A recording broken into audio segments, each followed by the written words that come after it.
Meus amores, tudo bom? Hoje, então, a gente vai dar início a um novo conteúdo, tá? Hoje a gente vai começar a falar sobre a Idade Média. A gente viu na nossa última aula, né, sobre o Império Romano, a crise do Império Romano, né? E aí, essa crise que a gente estudou, né, que a gente assistiu aí através das nossas aulas, ela vai permitir, né, o inaugurar de um novo período. Como eu sempre digo, é óbvio que quem viveu aquele período não tinha a compreensão de que, nossa, estamos saindo agora da Idade Antiga e entrando na Idade Média. Não, isso não era uma realidade, isso foi uma construção, né? Os historiadores, portanto, dividiram através de marcos inclusive eurocêntricos, né, que consideram os fatos ocorridos na Europa como esses marcos cronológicos de corte, né? Então, uma história muito eurocêntrica, é um conceito que a gente aí trabalhou exaustivamente, mas por enquanto, né? É o que nós temos. Então a gente vai ver, portanto, o que passa a ocorrer naquela região da Europa, né? Um pouco até mais expandida agora. A gente vai ver um pouquinho mais, né? Num leque um pouco maior.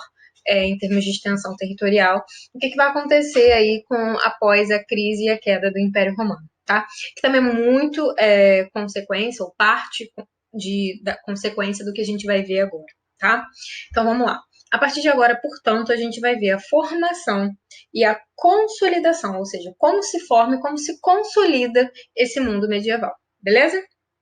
Bom, então, a gente tinha o Império Romano, né? Aquela super extensão que a gente viu na nossa última aula, tá? E, como todo território, né? Esse território do Império Romano, ele possui fronteiras, tá? As fronteiras imperiais. E para fora dessas fronteiras existia um mundo denominado ou nomeado pelos romanos como o mundo bárbaro, tá? Ou seja, todo aquele que não era romano, que não tinha cultura romana, que não vivia como os romanos, eram considerados de forma genérica como bárbaros, tá? E esses grupos, ditos bárbaros pelos romanos, eles tinham uma forma de organização, eles se organizavam em clãs, tá? Eu acho que a gente chegou até a falar isso também quando a gente estava falando de Roma, né? Então, a organização em torno de clãs, né?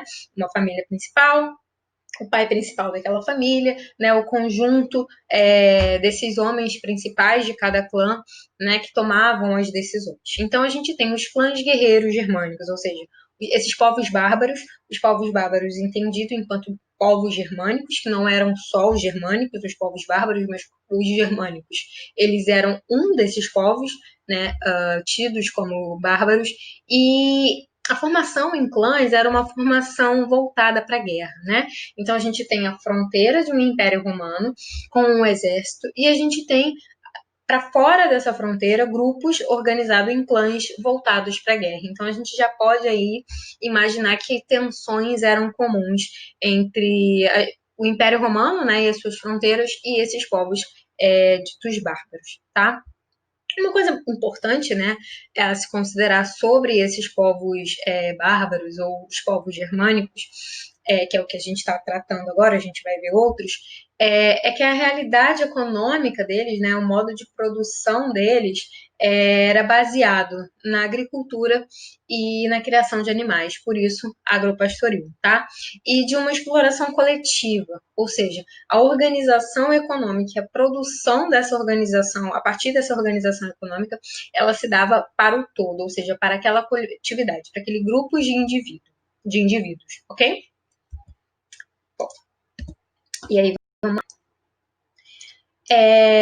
e aí, gente, com a realidade do Império Romano aqui, né? E as suas fronteiras com os povos bárbaros, a gente vai ter o advento de uma cultura romano-germânica, tá? Ou seja, a gente tem uma cultura romana dentro dessas fronteiras do Império, estão sinalizadas aqui, ó, Império Romano do Ocidente, em lilás, tá? Então, toda essa extensão aqui compõe o Império Romano do Ocidente e a gente tem os povos bárbaros para além, né? Afora dessa fronteira. Ou seja, tudo isso aqui em cinza, né? Saxões, francos, alamanos, godos, tá? Hunos. Então a gente tem a formação de uma cultura que vai unir elementos romanos e elementos germânicos, tá? esse mapinha aqui, né, como o próprio título demonstra, ele vai falar sobre as ondas invasoras que ocorrem a partir dos territórios germânicos ou dos territórios bárbaros, de uma forma geral, dos povos bárbaros, tá? Essa migração que vai ocorrer nesse território que se entendeu durante muito tempo como o Império Romano do Ocidente, tá? Até 476 com a sua queda. Então, os germanos, né? A gente tem o que acontece? A gente tem a fronteira do Império Romano enfraquecida, né? A gente viu que o Império Romano começou a entrar em crise, a extensão territorial, a dimensão toda que o Império Romano ele acaba por ter, vai dificultar a defesa de suas fronteiras. Então, a gente tem as fronteiras do Império Romano enfraquecidas, é uma realidade a partir do período em que se inicia a crise do Império Romano do Ocidente, tá? E a gente tem esses povos guerreiros, né? Ou seja, voltados para a arte da guerra. E além disso, né, além das invasões, né, que vão ocorrer, o próprio título do mapa fala sobre essa realidade invasora, tá? Mas essa não vai ser a única forma de entrada desses povos germânicos nas antigas fronteiras do Império Romano do Ocidente, tá? Uma outra forma que eu coloquei aqui para vocês é através de investidas pactuadas. Como assim? Essa entrada dos povos bárbaros ou dos povos germânicos, ela não se deu exclusivamente por invasão, né? Muitas entradas que ocorreram, muitos fluxos migratórios desses povos para dentro das fronteiras do Império, vai ocorrer de uma forma pactuada, ou seja, de uma forma acordada entre o Império antes da sua queda, né, e os povos germânicos ou os povos bárbaros, tá? Um outro ponto importante, a gente tem aqui, por exemplo, os hunos, né, os povos hunos, que a gente fala aqui. E aí a gente vai começar a ver, lembra, a gente estudou o Império Romano, a importância que o cristianismo começa a ganhar a partir do Império Romano de uma religião perseguida, né, proibida de ser praticada, ela passa a ser uma religião oficial. Primeiro, né, se permite a liberdade de culto e posteriormente passa a ser a religião oficial do Império Romano. Então a gente já percebe a importância que o cristianismo vai ganhando dentro do Império Romano. Mas isso vai se reforçar, ou seja, o papel do cristianismo e, com isso, o papel da igreja vai se ver ainda mais reforçado da invasão dos hunos, né? Então, aqui, os ataques hunos e a intervenção papal. O que é isso? O Papa vai intervir nesse ataque, né, bárbaro em relação ao Império Romano do Ocidente. Aí a gente vai ver, de início já, uma inversão de autoridade, ou seja, a gente vai ver a igreja, a autoridade da igreja sobrepondo a autoridade imperial, tá? Então a gente vai ver aí, né, o destaque, o grande papel de destaque que a igreja vai adquirir a partir da Idade Média. Mas a gente vai ver também que essa vai ser uma relação ali dupla, tá? Mas a gente vai voltar a isso. Bom, uma coisa bem breve, mas também importante, e que muitas das vezes se confunde. A Alta Idade Média e a Baixa Idade Média, que são dois períodos, né, aí da Idade Média. Ou seja, a gente tem uma Idade Média, mas a Idade Média ela é dividida em dois períodos. A Alta Idade Média e a Baixa Idade Média. Muitas vezes se pensa que a Baixa Idade Média é o período inicial da Idade Média, mas é o contrário, tá? O período inicial da Idade Média é a Alta Idade Média, que vai do século V ao século X, tá? A Baixa Idade Média ela vai do século XI ao século XV, então é o contrário. Eu coloquei isso, achei importante colocar só porque não é incomum as pessoas confundirem. Então, pense, a primeira parte da Idade Média é a Alta Idade Média e a segunda parte, já no finalzinho da Idade Média, é a Baixa Idade Média. Mas aí, para vocês, se vocês encontrarem alguma questão, a referência à Alta Idade Média, vocês conseguem se situar no tempo sabendo que ali o período inicial, né, ele é a Alta Idade Média, e o período finalzinho é que é a Baixa Idade Média, tá? Então, acho que é mais para vocês pensarem aí num truque de memorização sobre isso, porque essa parte não tem muito o que fazer, ou vocês realmente decoram isso, ou não sei. Mas eu acho que essa é uma charadinha aí para ajudá-los a lembrar disso. Alta primeiro, né, iníciozinho alta, finalzinho, Baixa Idade Média, tá bom? Bom, E aí, galera, a gente falou, né, quando a gente falou sobre o Império Romano, a gente falou um pouquinho sobre a divisão do Império Romano do Ocidente, do Oriente. A gente vai voltar, hoje a gente vai falar um pouquinho da Idade Média, a gente vai iniciar agora falando um pouquinho de Bizâncio, a gente vai voltar a falar sobre o Império Romano do Oriente, e a gente vai voltar a falar de Idade Média em outra aula. Mas hoje é meio que uma introdução, a gente vai falar um pouquinho de tudo, né? Então a gente vai ver um pouco da realidade também desse império dito como grego, né? De Bizâncio, a região de Bizâncio, tá? Que depois fica conhecida como Constantinopla, em função do imperador Constantino. Tá?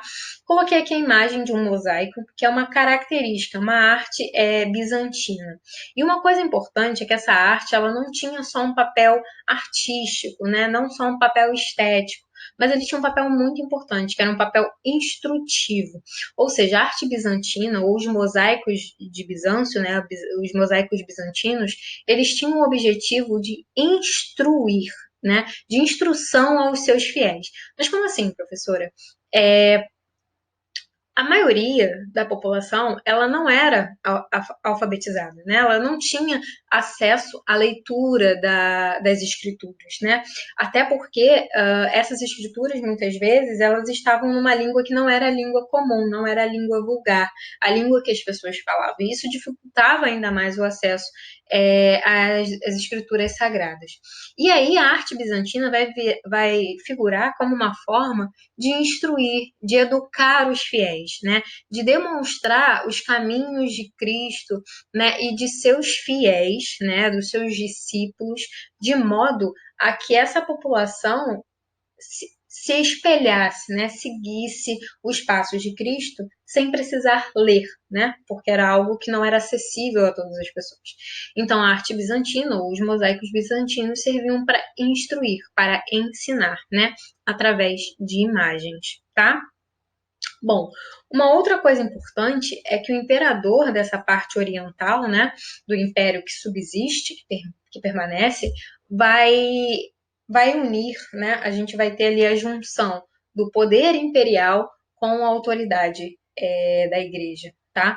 Então a gente vê aí que a partir desse período, já lá com o Império Romano do Ocidente, né, a gente já tem o papel de destaque da religião, né, entrando ali como uma religião oficial do Império, mas a gente vai ver que isso vai ser uma característica muito importante, tá? E por que Bizâncio, o Império Grego, né? Porque vai ter muito essa região, vai tomar muito da cultura grega, tá? Por isso que eu fiz essa brincadeirinha ou essa analogia, tá? Uma coisa importante também é que o Império Romano do Oriente tem a questão iconoclasta. O que é essa questão? E ela vai ser muito importante a partir do ano 730, né? O que é isso, né? A iconoclastia é a proibição do culto a imagens, como eu coloquei para vocês aqui, tá? Ou seja, dentro da realidade do cristianismo do Império Romano do Oriente, o culto a imagens ele vai ser proibido em função dessa questão iconoclasta, tá? Ou seja, vai se condenar a prática de cultuar imagens, tá?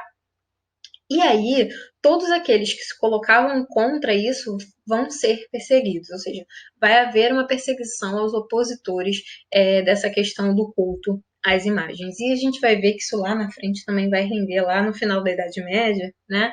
Já no início da Idade Moderna, a gente vai ver que uma das questões de questionamento à igreja vai estar relacionada, e aí a igreja do Ocidente, vai estar relacionada à questão do culto a imagens. É um dos pontos, mas isso é assunto lá da frente, tá? Vamos lá. E aí, a gente tem os reinos germânicos, que a gente já deu uma falada rapidinho sobre eles, né? Então, vamos lá. Como vai ser, aqui está no século VI, né? Os reinos germânicos, aqui em coloridinho para vocês. E aí, a gente vai ter nesse período a ascensão do reino franco, tá? Aqui, ó. Reino franco. A partir de Clovis. Então, a gente tem aqui o batismo, né, de Clovis I.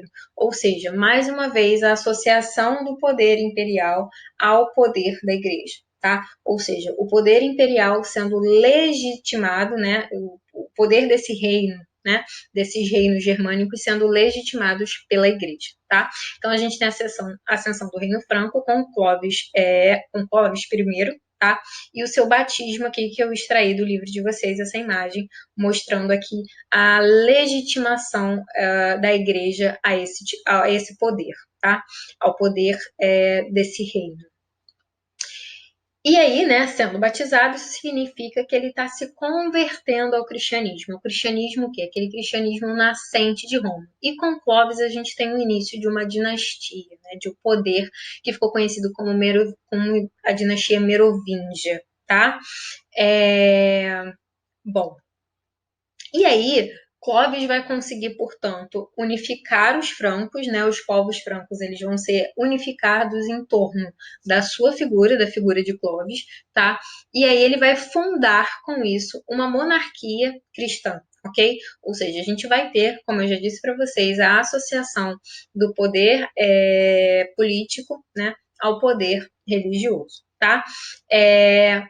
E aí tá aqui já para vocês, né? Acaba que eu não me guio, eu não olho muito para o que está escrito no slide, eu acabo falando o que está aqui para vocês já. Então, unificação dos francos por Clovis e fundação de uma monarquia cristã cujo poder político era legitimada pela Igreja de Roma, tá? Então é basicamente isso. E aí eu acho que a imagem ela ajuda a corroborar isso, né? Ou seja, ao batizar Clovis, a gente tem, portanto, a legitimação da igreja. E a gente vai ver que a igreja vai ganhar um grande papel, um papel de grande destaque ao longo da Idade Média, tá?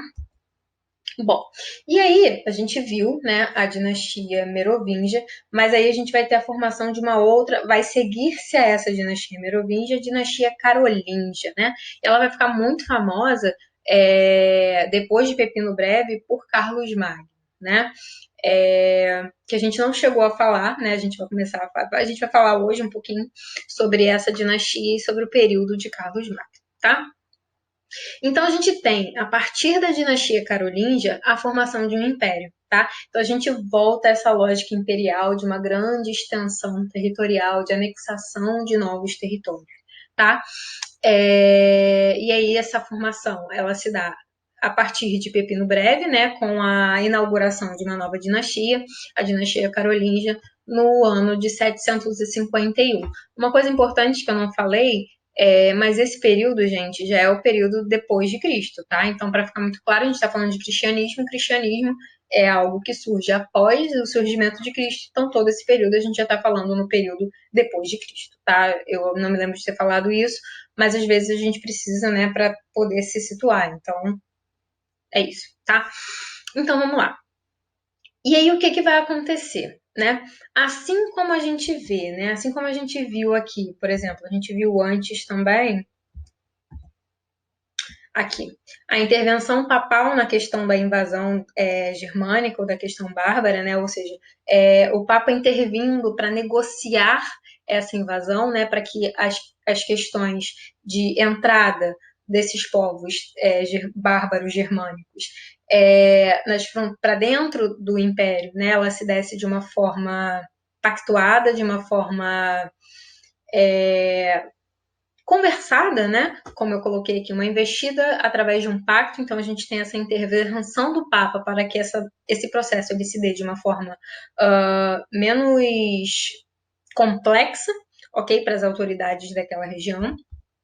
E assim como a gente vai ter a intervenção papal em auxílio ao poder político, a gente vai ter também o poder papal buscando a proteção do poder político, né? O poder afora da igreja, mas de um poder que é legitimado também por essa igreja. Então a gente vai ver o Papa Estevão II recorrendo à proteção franca dos povos francos. Então a gente vê que nesse início tudo se estabelece através de uma moeda de troca, tá? Ou seja, enquanto a igreja ela legitima o poder, esse poder protege a igreja, tá? Então sempre vai ter essa via de mão dupla, o apoio de um ao outro sempre que necessário, tá? Bom, e aí a gente vai ter o Império Carolíngio, né, o seu período máximo com a coroação de Carlos Magno e o cristianismo tornado a religião oficial da Europa Ocidental. E daqui a pouco a gente vai falar um pouco disso, né, que o cristianismo ele vai se tornar o elo que liga, né, esses povos dessa região, tá? A gente tem, portanto, o Reino dos Francos em 771, que é toda essa extensão aqui em amarelo, tá? As conquistas de Carlos Magno, ou seja, tudo aquilo que Carlos Magno conquista e anexa a esse Império Carolíngio aqui em laranja, tá? E em rosa que a gente tem as fronteiras do Império, tá? Então, vamos lá. Então, o Império Carolíngio, uma coisa muito importante. Na história, a gente vai falar, conde de não sei o quê, o duque, o marquês. Tudo isso vem a partir de uma ideia de divisão territorial. Ou seja, a gente tem os condados, os ducados e as marcas. Então, os condados, eles vão ser administrados pelos condes, os ducados vão ser administrados pelos duques e as marcas vão ser administradas por marqueses, por marquês, né? Marquês de Orleans, Marquês de Pombal, tá? É daí que surge, portanto, essas nomenclaturas. E aí a gente vai ver qual é a característica de cada uma delas, tá? Então a gente tem os condados e a fidelidade. Ou seja, você recebe um condado, uma faixa territorial, né, que fica entendida enquanto condado, e tem ali uma relação de fidelidade, tá? Ou seja, você recebe um cargo e uma terra, tá? E aí qual é a responsabilidade do conde, né, que recebe esse condado? Ele tem a função de recolher impostos em gênero, tá? Em gêneros agrícolas, em geral, e de executar a justiça, tá? Então, essa fica sendo a incumbência do conde dentro dessa região entendida enquanto condado, tá? E para auxiliar os condes, né, a gente tem os viscondes. Então, os viscondes, eles também atuam, né, e aí a gente tem a criação de cargos dentro dessa lógica senhorial que vai se criando nesse período. Tá? Então, os viscondes, eles atuam como auxiliares dos condes dentro dos condados, dessas regiões entendidas como condados, tá? E aí, além dos condados, a gente tem também os ducados. A diferença é que os ducados, eles são territórios livres, tá? Com leis próprias. Então, os duques, eles têm autoridade de compor as suas próprias leis dentro daquele território. Mas, ainda assim, eles estão subordinados ao imperador. Isso não muda, tá? A diferença é que os ducados, eles podem fazer leis próprias, tá? E as marcas? As marcas são as regiões de fronteira, tá? Ou seja, o marquês, quando recebe uma marca que fica numa região de fronteira, a sua responsabilidade é defender as fronteiras do Império Carolíngio, tá? Por quê? Porque não existia um exército permanente, tá? Ao contrário do Império Romano, que criou um exército profissional, quando a gente tem a dissolução do Império Romano, a gente tem a dissolução também dessa lógica de um exército permanente, de um exército controlado pelo poder central. Então, as marcas, né? Quando você é um marquês, você recebe aquele território que fica numa marca, ou seja, numa fronteira, você é responsável pela defesa daquela extensão de fronteira que você ocupa, tá? E aí a gente vai ver que isso vai ter uma relação também com a questão da vassalagem que a gente vai ver, né? Ou seja, a defesa dos vassalos. Mas a gente já vai chegar lá. Vamos lá.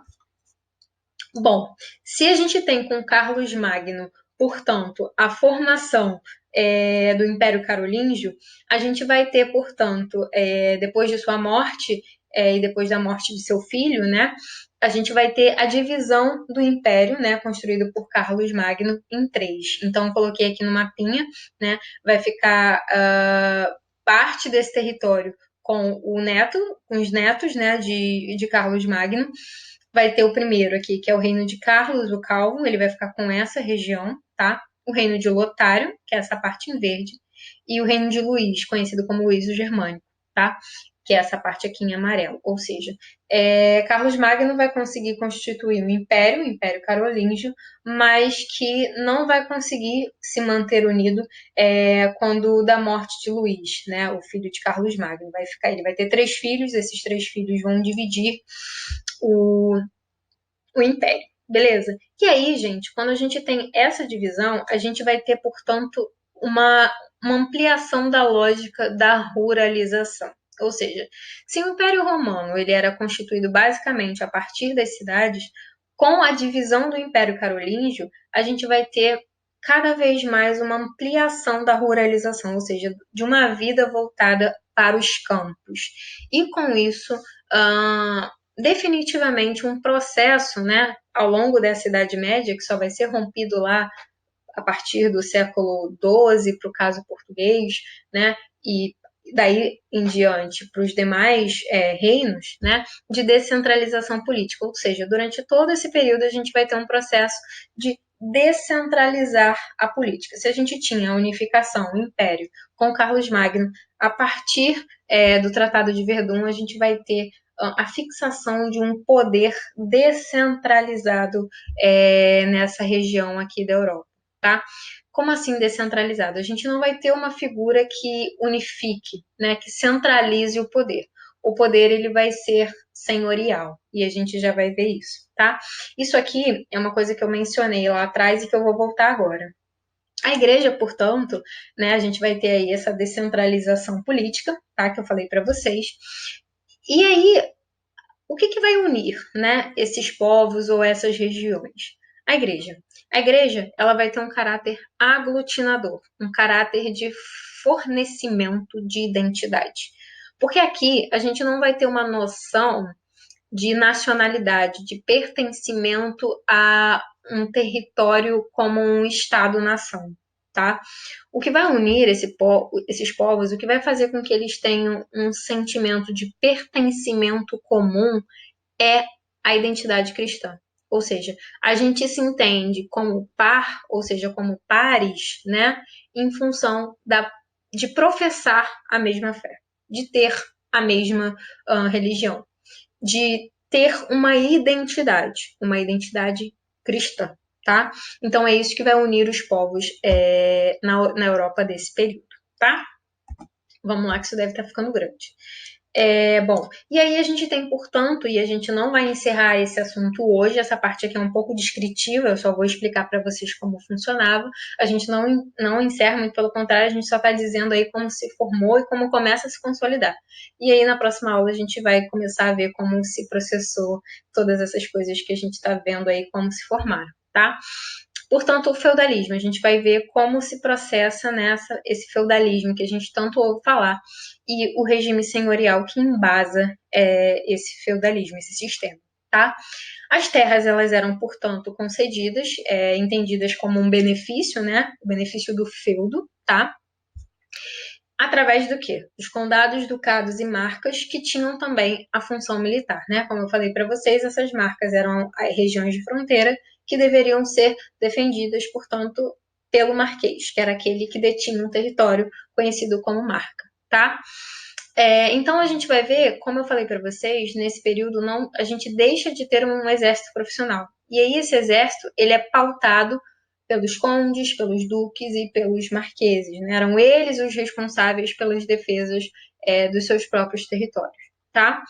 E aí, gente, a gente tinha nesse regime senhorial alguns impostos, tá? Por exemplo, a banalidade. A banalidade era algo que você pagava para usar, por exemplo, o moinho do senhor feudal, né? Do senhor daquela terra que você habitava, tá? Ou, por exemplo, o forno. Se você quisesse usar o grande forno daquele feudo, você pagava a banalidade pelo uso, tá? A talha era um imposto que se pagava pelo uso da terra, tá? O manso servil, ou seja, era uma extensão territorial que poderia ser utilizada pelos servos que habitavam aquele senhorio feudal, tá? Uma outra prática de pagamento era a corveia, tá? Que era o trabalho na reserva senhorial, ou seja, tinha o manso dos servos e tinha o manso senhorial, que era o manso que pertencia ao senhor feudal daquela região, daquele território. E que você deveria trabalhar 3 vezes na semana, também como uma forma de pagamento, uma forma de imposto pela ocupação daquele território, tá? Pela terra que você recebeu naquele território, naquele feudo. a mão morta, né? É a taxa pós-morte do chefe familiar. Ou seja, eu tenho um chefe de família, quando ele morre, eu tenho que pagar a mão morta, uma taxa para poder permanecer naquele território. E essa outra aqui, a formar-reage, ok? Que era uma outra forma de pagamento quando se contraía um matrimônio, ou seja, quando alguém que habitava, quando um servo que habitava aquela região, ele contraía um matrimônio, ele pagava a forma-reage, tá? Bom, e aí, gente, o sistema de vassalagem, né? Uma coisa muito importante é que essa questão do sistema de vassalagem vai unir senhores feudais, tá? Então, é uma união entre iguais. Isso é muito importante, tá? Que está pautada numa questão militar e de fidelidade, ou seja, que une iguais através de um vínculo de fidelidade para uma forma de proteção ou por um interesse bélico, por um interesse militar. E aí vamos acompanhar o slide para a gente entender. O que é a vassalagem, né? É um ato de lealdade ou um ato de fidelidade entre um vassalo, que é um cavaleiro, e um suzerano. Ué, professora, mas entre iguais, mas um é vassalo e outro suzerano? Sim, dentro da lógica do acordo de vassalagem, tá?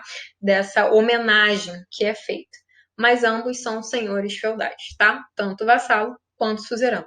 Essa cerimônia, então, essa cerimônia de homenagem entre um vassalo e um suzerano é um pacto entre iguais, como eu falei para vocês.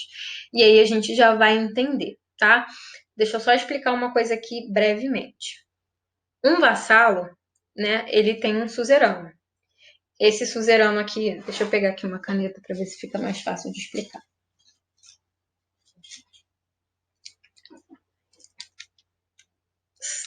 Esses três são senhores feudais, beleza? Esse laranja aqui é suzerano desse azul, que é vassalo. Vassalo suzerano. Vassalo desse suzerano aqui, tá? Enquanto azul, vassalo desse suzerano laranja, o vassalo azul do suzerano laranja é suzerano do vassalo roxo, ok? Ou seja, o azul ele tem duas funções. Ele tem função de suzerano do roxo e função de vassalo do laranja, tá? Uma coisa não exclui a outra. Isso é um acordo que é feito entre esses senhores feudais, tá? Bom, em que consistia isso, né? Era um juramento de auxílio militar e financeiro em resgate. Como a gente não tinha um exército profissional, ou seja, o exército estava a cargo desses senhores feudais, a defesa ela se fazia a partir desses senhores feudais, ou seja, por eles, para eles, né? Eles faziam espécie de alianças, espécies de acordos de proteção. Ou seja, se o laranja ele é suzerano do azulzinho, né? E o roxinho é vassalo do azulzinho. Então, vamos supor que num conflito o laranjinha ele fosse sequestrado e precisasse que se pagasse um resgate para que ele retornasse. O azulzinho ia pedir auxílio ao roxo, que é vassalo dele, né? Eles iam se unir para poder auxiliar o laranja, pagar o resgate ou a lutar, né? Militarmente em defesa do laranja. Então, basicamente, era uma aliança militar de defesa, né? De auxílio, seja financeiro ou seja militar, tá? Mas e aí, né? Eu vou fazer esse pacto, eu vou fazer essa homenagem, né? Eu vou fazer esse acordo, essa imagem aqui mostra essa cerimônia, tá? Mas o que eu vou ganhar com isso, né?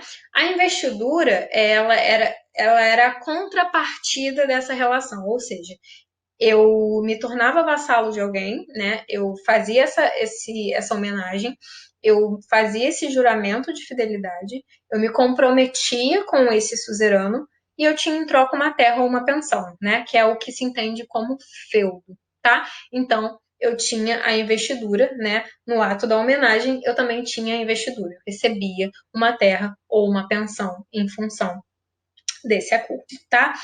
Por hoje é isso, eu acho que o vídeo deve estar enorme. Eu mais uma vez esqueci de marcar o tempo, né? Mas eu também não quis estender mais o assunto porque eu imaginei que já iria ficar muito grande. Mas a gente vai dar continuidade a ele. Qualquer dúvida, vocês já sabem, a gente tira lá no chat ou na aula ao vivo, na live, quando a gente for bater aquele papo semanal. Beleza, gente? Então é isso, um beijo, se cuidem.